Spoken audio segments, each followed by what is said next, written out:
guys, I hope everyone is doing well. So, in today's video, I'm gonna explain to you subject-verb agreement. Firstly, what do we mean by subject-verb agreement? It's as simple as it sounds. The subject and the verb must agree to have a sentence without any grammatical mistakes. So, as you see, there are things you need to know about this rule. The first thing is, as we said before, the subject and the verb must agree. The second thing is writing and speaking. So, let me tell you something, guys. Subject-verb agreement will help you in writing. When you write an essay, for example, will help you in speaking. And the last thing you need to pay attention to it is the final S and ES. Let's start with the final S and ES. There's a difference between using S and ES. We add the final ES to words that end in CH, SH, Z, X, and S. For words that end in Y, we have two options. The first one is Y. If Y is preceded by a vowel, we add the S. But if the Y is preceded by a consonant sound, the Y is changed to I, and then we add the ES. If we have a look at these auxiliary verbs, obviously we use do and does in the present tense, and is, am, are, was, were, we use them in the continuous tense. Have, has, and had, we use them in the perfect tense. You need to pay attention to these things in order to match them with the subject of this sentence, of course. Let's move to modal verbs. In the modal verbs, the verb that follows a modal verb is never in the S form. Never in the S form. It's always in the infinitive form. What do I mean by that? I mean, if, for example, if I say she can eat her food, this sentence is ungrammatical because the verb that followed the modal verb متبوع بS, which is ungrammatical. The verb must be in the base form. Let's answer these examples. Sentence number 1: most people like or likes to go to the zoo. The answer is, of course, like, not likes, because the word people considered to be a plural subject, not a singular subject. That's why it takes the verb like, not likes. Sentence number 2: my brother and sister live or lives in Jordan. The answer is live, not lives. Even if we have and here, the answer is live, not lives, because you know, guys, things go more complex when we have compound subjects, which means more than one subject in the same sentence, joined by and, but still we consider them a plural subject. Sentence number 3: the professor and the student agrees or agree on that point, obviously the answer is agree because we have and the subject is plural, not singular here, which is the answer is agree, not agrees. بالنسبة لل indefinite pronouns, like everybody, everyone, nobody, someone, everything, anything, they consider singular subjects, so they take singular verb. Even when there are two or more nouns connected by and, the verb is singular. Expressions of a quantity. Using expressions of a quantity, we have three parts.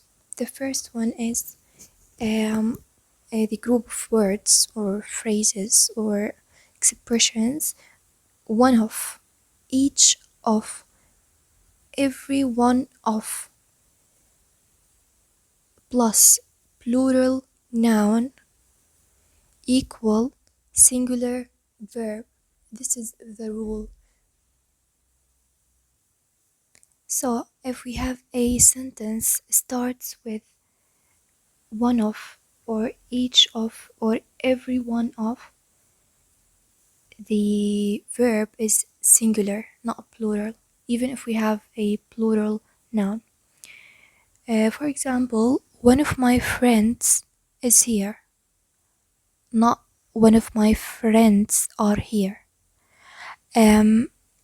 Each of my friends is here, not each of my friends are here.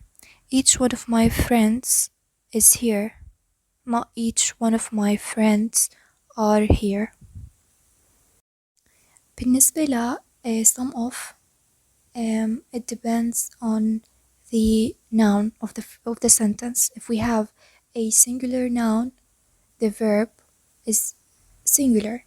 If we have a plural noun, the verb is plural. Let's answer these examples. Sentence number 1, the weather in the US gets very hot during the summer. Of course, the answer is gets, not get, because the US a singular proper noun. So the answer is gets, not get. Sentence number 2, a woman and her child is or are waiting to see Dr. Chang. Because we have two subjects joined by and, we consider them a plural subject. So the answer is are, not is. Every man, woman, and child is or are protected under the law. The answer is not are, because we have every. Even if we have and, the answer is still is. Sentence number 4, washing the dishes is or are the children's job. Here there's a trick. A gerund used as the subject of the sentence here, which means it requires a singular verb. So the answer is not are.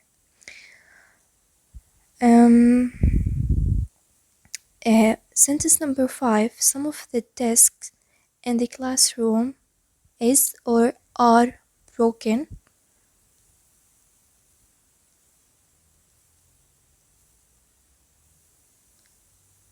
The answer is are, not is, because we have discs. Sentence number 6, the last one. Each student in the classroom has or have to have a book. The answer is has, not have, because each student, one student, not students. The last but not least, the difference between nationality and the language.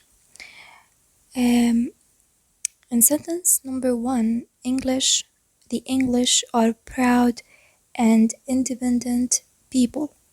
What I mean here by English is the English people, uh, the people that live in England, the English people. But in the second sentence, English is not my native language, or is not my native language. What I mean is the language, not the people. So the difference here is the word English. It can be either a language or nationality. And there are some nouns of nationality that end in sh, ese, like Chinese, and ch can mean either language or people. The last thing is the adjectives. A few adjectives can be preceded by the and used as a plural noun. For example, the young, the elderly, the living, the dead, the blind, the deaf, and the disabled. We consider them as a plural nouns.